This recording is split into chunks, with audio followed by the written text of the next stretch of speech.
In the dim light of a cluttered studio in Amboise, France, an elderly man scribbles furiously in a notebook, his hands trembling with age yet steady with purpose.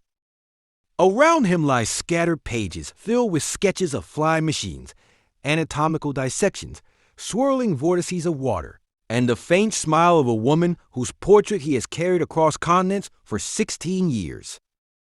This man, dismissed by some in his final years as an eccentric recluse, was Leonardo da Vinci, a polymath whose genius spanned art, science, engineering, and philosophy. His work not only captured the essence of the Renaissance, but laid the groundwork for modern disciplines as diverse as aerodynamics, cardiology, and robotics. Yet, for all his fame, Leonardo died believing he had failed to complete his life's mission. How did a man with no formal education become history's ultimate Renaissance thinker? And what can his relentless curiosity teach us about the boundaries of human potential? Mega History Presence. Born in 1452 in the Tuscan village of Vinci, Leonardo was the illegitimate son of a notary, Piero da Vinci, and a peasant woman, Caterina. Denied a classical education due to his status, he became an autodidact, learning through observation and experimentation, a habit that defined his career. At 14, he was apprenticed to Andrea del Verrocchio, Florence's foremost artist-engineer. In Verrocchio's workshop, Leonardo mastered not only painting and sculpture, but also metallurgy, chemistry, and mechanics. His early talent was undeniable. When he painted an angel in Verrocchio's Baptism of Christ, 1475, the teacher reportedly vowed never to paint again, humbled by his pupil's skill. Leonardo's notebooks, over 7,000 surviving pages, reveal a mind insatiably curious.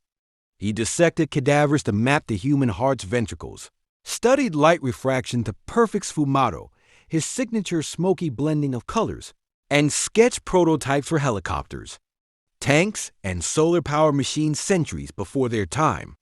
Unlike contemporaries who specialized, Leonardo saw interconnectedness in all knowledge. "Learn how to see," he wrote. "Realize that everything connects to everything else." This holistic approach birthed masterpieces like The Last Supper, 1498, where he used experimental tempera and oil mixes to create lifelike emotion in the apostles' faces, and the Monalisa, 1503 to 1519, whose enigmatic smile remains a subject of scientific study.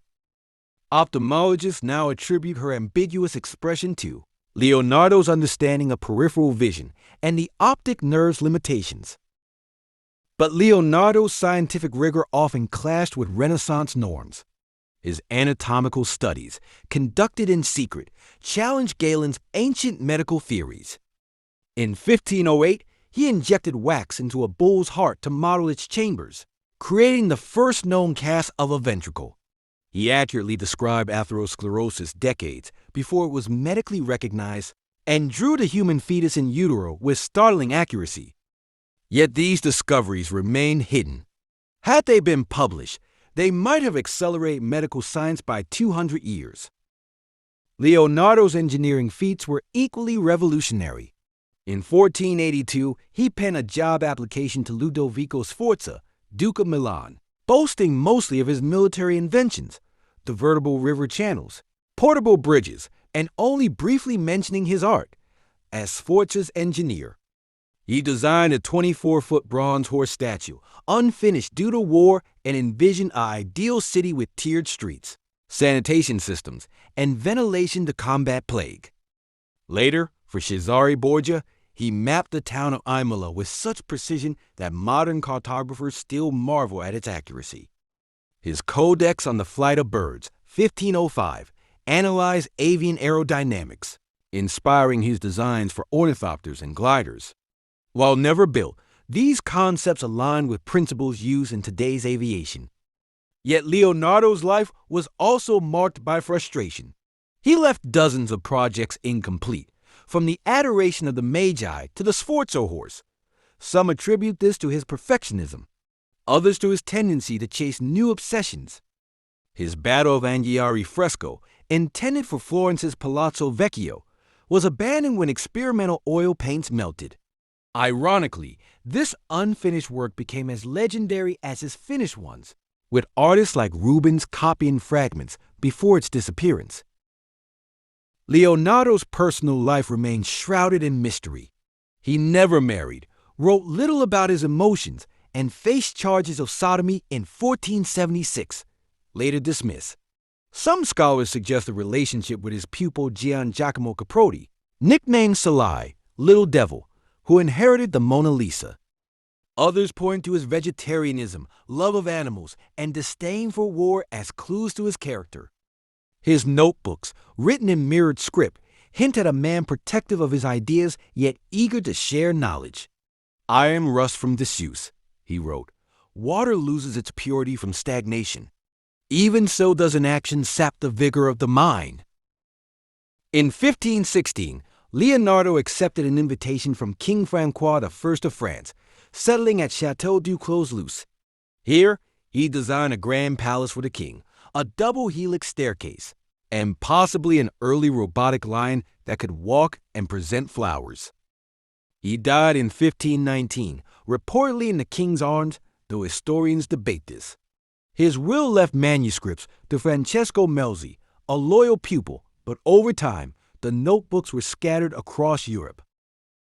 Leonardo's legacy is a paradox, the most celebrated Renaissance man, yet one whose full contributions weren't appreciated until centuries later. His anatomical drawings resurfaced in the 1900s, astonishing doctors. His helicopter design inspired Igor Sikorsky. The Codex Leicester, a notebook sold to Bill Gates for $30.8 million in 1994, contains theories on fossils and moonlight that predate modern geology and astronomy. Even the Mona Lisa, once just a Renaissance portrait, became a global icon after its 1911 theft and recovery, symbolizing both artistic mystery and humanity's quest for meaning. What makes Leonardo relevant today is not just his inventions, but his methodology. He merged art and science, seeing beauty in data and truth in beauty. In an age of specialization, he reminds us that creativity thrives at the intersection of disciplines. His environmental observations on water cycles, deforestation, and sustainability feel urgently modern. And his flaws, procrastination, self-doubt, legal troubles humanize him, offering solace to modern perfectionists. Leonardo da Vinci's story challenges us to ask, how many geniuses are overlooked because their ideas defy categorization? How much knowledge has been lost to time or fear? As AI and quantum computing redefine possibility, his interdisciplinary approach offers a blueprint for innovation. The Mona Lisa's smile endures not just as art, but as a metaphor for the mysteries we have yet to solve, a reminder that curiosity, not certainty, is the engine of progress.